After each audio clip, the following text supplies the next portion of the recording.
Hello बच्चों, class 7th की previous class में हम लोगों ने इंटीजर्स के एडिशंस के बारे में सीखा था। आज हम लोग इंटीजर्स की एडिशन प्रॉपर्टी के बारे में सीखेंगे। तो बच्चों, properties of addition of integers. तो बच्चों, सबसे पहली प्रॉपर्टी होती है क्लोजर प्रॉपर्टी। तो क्लोजर प्रॉपर्टी बच्चों क्या है? क्लोजर प्रॉपर्टी ये कहती है कि अगर हम किन्हीं भी दो इंटीजर्स को ऐड करेंगे तो हमें हमेशा इंटीजर ही मिलेगा। Means if a and b are two integers, then a plus b is also a integer। Means दो इंटीजर्स का सम भी हमेशा इंटीजर ही होता है। एग्जाम्पल देखिए बच्चों, पहला एग्जाम्पल है 13 plus 7। 13 is a positive integer, 7 is a positive integer, and the sum of 13 plus 7 is equal to 20, and 20 is also a positive integer. Another example is minus 13 plus minus 7. We are adding two negative integers. Minus 13 is a negative integer, minus 7 is again a negative integer. When we will add these two negative integers, minus 13 plus minus 7, we will get minus 20, and minus 20 is also a negative integer. Therefore, we can say by adding two integers, we always get a integer. तो बच्चों, अब next property है आपकी commutative property. Commutative property of addition of integers. Commutative property बच्चों ये कहती है कि दो इंटीजर्स को ऐड करते समय उनके ऑर्डर का कोई रोल नहीं होता है।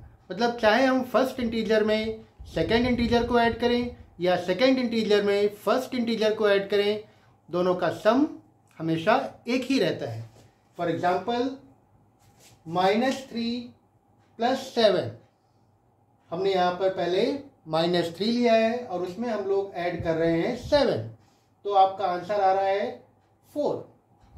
And if we are writing 7 first, 7 को हमने पहले लिखा और फिर उसमें ऐड किया -3, we are adding -3 in plus 7 and again we are getting 4।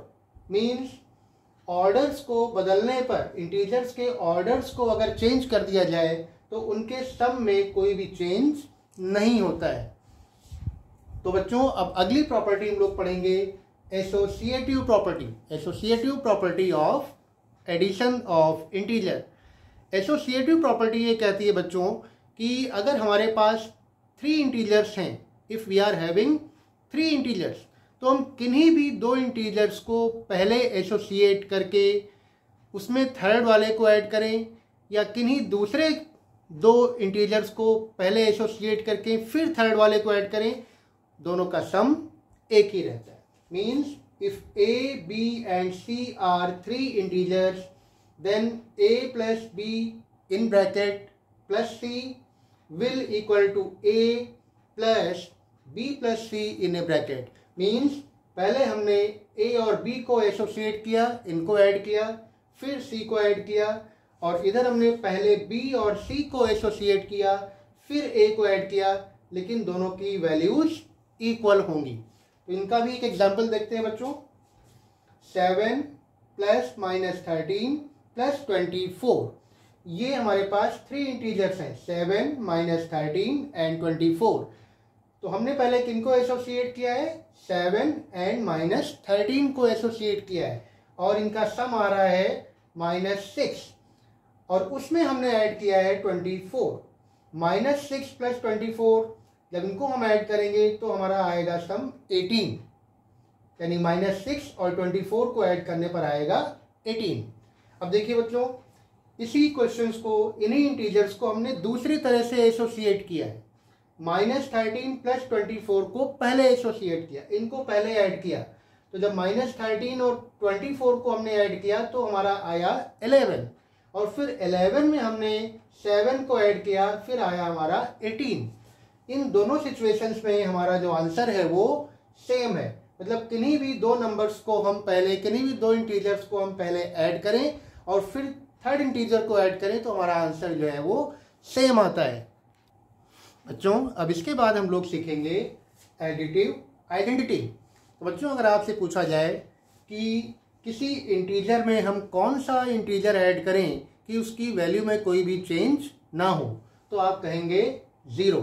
यानी 0 को अगर हम किसी भी इंटीजर में ऐड करेंगे तो उस इंटीजर की वैल्यू में कोई भी चेंज नहीं होगा। मीन्स a + 0 की वैल्यू a ही रहेगी, या हम 0 में अगर a को ऐड करें तो भी उसकी वैल्यू a ही रहेगी। तो यहाँ पर जो 0 है बच्चों, ये कहलाता है additive identity. 0 is called additive identity. Example देखिए, -5 + 0 यानी -5 में अगर हम 0 ऐड कर रहे हैं तो -5 मिलेगा, या हम 0 में अगर हम -5 ऐड करेंगे तो भी हमें -5 मिलेगा। ठीक है बच्चों, तो 0 को हम लोग एडिटिव आइडेंटिटी कहते हैं। इसके बाद बच्चों आता है एडिटिव इनवर्स।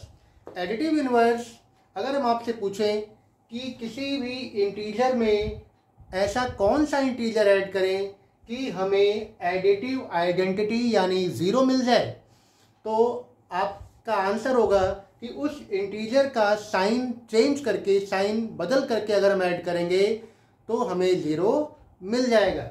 यानी for every integer a there exist an integer -a such that a + -a = 0 और -a + a = 0। यानी किसी भी इंटीजर में उसको अपोजिट साइन के साथ अगर हम ऐड करेंगे तो हमें हमेशा 0 ही मिलेगा। तो इस तरह से हम कह सकते हैं कि a का एडिटिव इनवर्स है -a और 7 का एडिटिव इनवर्स है -7। यानी एडिटिव इनवर्स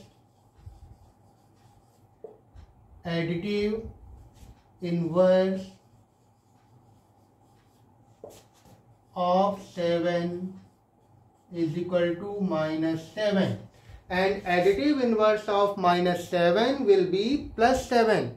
मीन्स अगर हमें किसी भी इंटीजर का एडिटिव इनवर्स निकालना है तो हमें उसका साइन चेंज कर देना होता है। ठीक है बच्चों, तो आज की क्लास में बस इतना ही। फिर नेक्स्ट क्लास में और कुछ बातें सीखेंगे। Thank you.